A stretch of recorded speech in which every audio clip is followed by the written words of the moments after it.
painting the streets of South Africa red. And please, it's got nothing to do with Martford today, I promise you. They're marching and demanding government takes action against an economic meltdown in the country. And unions are calling for an end to the jobs bloodbath, rising living costs and poor governance. eNCA Silindelo Masikane is in Pretoria and joins us live for this conversation, but also our colleague Manqoba Mchunu is, of course, on the ground for us as well. Colleagues, good morning to you. Manqoba, let me start with you and just get a sense of what workers and unions perhaps are saying about today's shutdown. Is it still going ahead? Are they committed to ensuring they shut down the country due to their concerns?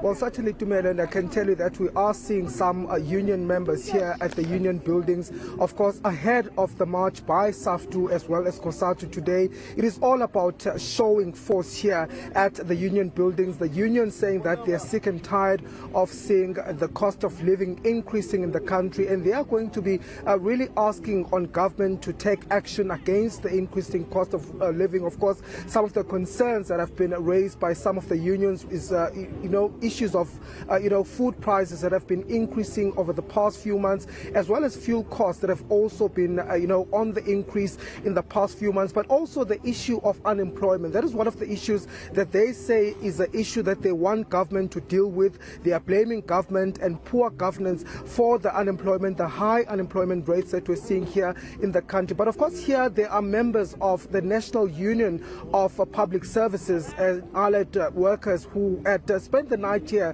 at the union buildings. Of course, you recall, Tumela, that yesterday those members had marched to various departments to hand over memorandum where they were raising several issues to the different departments, and one of them is that they want these community healthcare workers to be permanently employed by government. But just to get a sense of what it is that they want here and how that protest will unfold today, the march will unfold, I'm now joined by Spusiso Kanyeza, who is the provincial organizer. Spusiso, what are we expecting today? We know that your members have spent the night here at the union buildings. Thanks, Mr. Mkhunu. Basically, what we expect here, first of all, this is a continuation of the march that has been led by National Union for Public Service and Allied Workers since yesterday. As you correctly put, that we've been here since yesterday.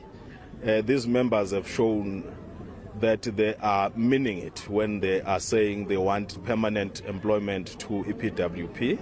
They want permanent employment to other provinces that have not done so to CSWs. And as a result, this march is going and rolling over, and it is now getting into a process where the Federation Saftu is the one that is leading all the programs of today.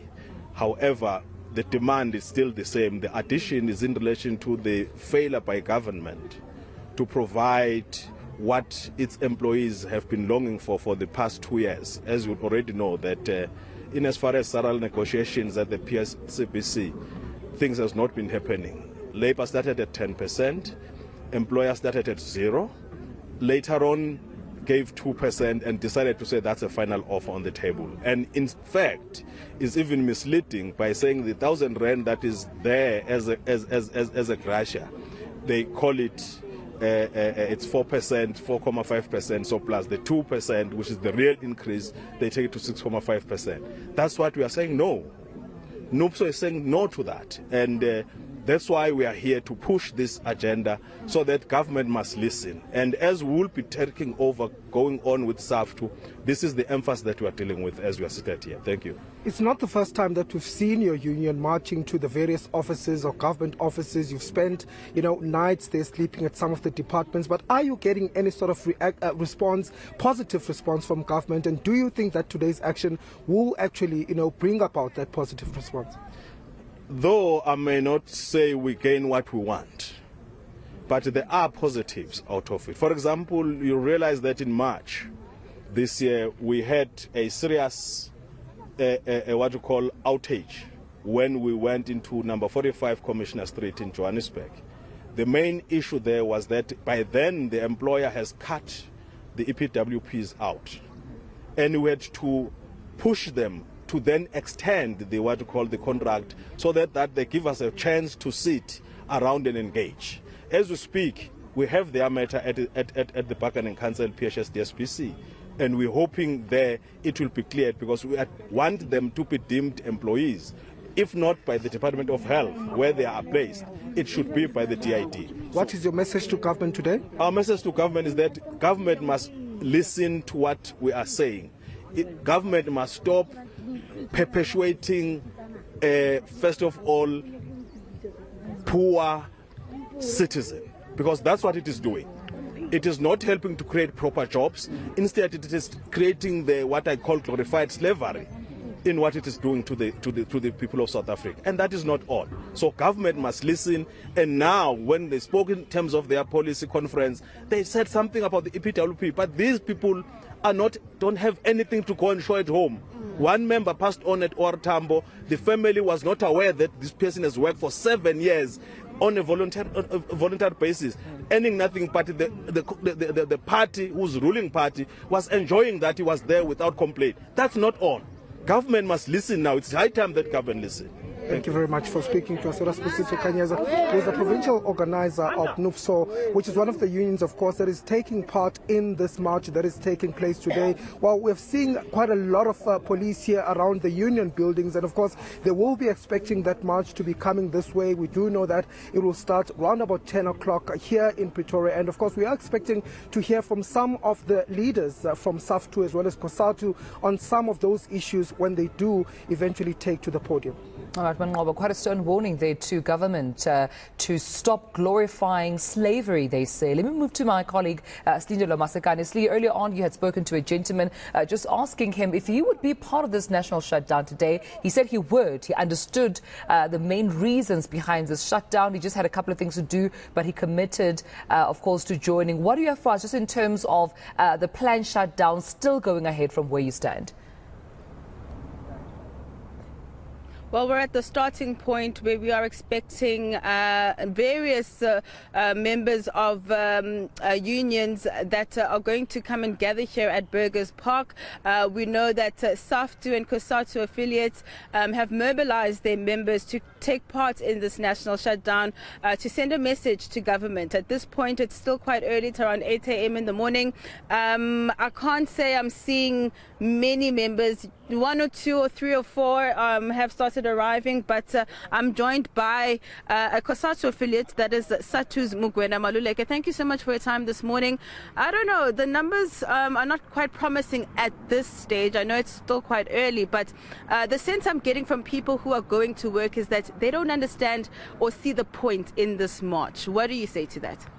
Let me thank you for this opportunity. What we're saying to the people of South Africa is that we need to end austerity measures by our government, and therefore we need to call upon our people who may not have the understanding of exactly why this particular shutdown. It is precisely because the ordinary people in our houses, in our communities, are not able to afford anything anymore because the cost of living is very high. They are very desperate, and therefore they are vulnerable. And therefore those who do not understand the importance of coming together and be united as the federations in this country to call upon our government to intervene in the economy, it is important for us to do that. And therefore we felt that this shutdown must send a very strong message, not only to the South African government, but the globe as a whole, that we cannot continue with austerity measures. We cannot continue with high cost of electricity, high cost of fuel, and high cost of food. We need jobs to be protected. We need the economy that is able to create jobs, an economy that is sustainable and inclusive. And we can only do that if we unite as the people of this country, irrespective of your affiliation. And therefore we call upon those who do not see the point to really look at their neighbors, look at the people who are queuing every morning looking for a job, and therefore be part of that, because it may be me today, but it's going to be you tomorrow. Because you may say, okay, fine, I'm not being affected by these particular austerity measures. I'm not affected by those who are driving the profits high because I'm having a job. But you may not last, because at the end of the day, capital wants to casualize. Capital wants to raise profit. Capital doesn't care about you. You are a commodity. And therefore, to change your status of not being a commodity and be a valuable contributor in the surplus that is there in the economy is for you to be united and be part of this particular march, so that we send a message and support our government to change the laws of this country and make sure that business, capital in particular, can account, because capital is not accounting. Just lastly then, government releasing a statement last night saying if you don't go to work, then it's no pay today. Well, it's not going to help anyone to fear whether there's no work, no pay, no work, no pay, because at the end of the day, it is that when you go to work, what is it that you get anyway? In actual fact, we are paying high taxes, we are paying for high transport costs, we are paying for electricity and so forth. So we have nothing in terms of our disposable income, and therefore we are saying let's unite, because we can change the course of our history if we are together, and together we can make it. We are confident that as united as federations, Cosatu and Saftu today, we can send a very strong message to them, say it doesn't matter whether they take money from my salary today. The issue for us, it is that we just want making sure that the policies are changing. All right, thank you so much. You're welcome. All right, that is Mukwena Maluleke from Shutdown, a Cosatu affiliate. Of course, we know that today we are seeing the two federations, Cosatu and Saftu, coming together to send a strong message, they say, to government to start holding capital and business to account, and to start assisting those who are most vulnerable in society, the working class, who seemingly are continuing to suffer under the current conditions, and saying that South Africans need assistance because everyone is seemingly struggling. So we're expecting proceedings, of course, to start at around 10 a.m., leaving Burgers Park and making its way to the Union buildings.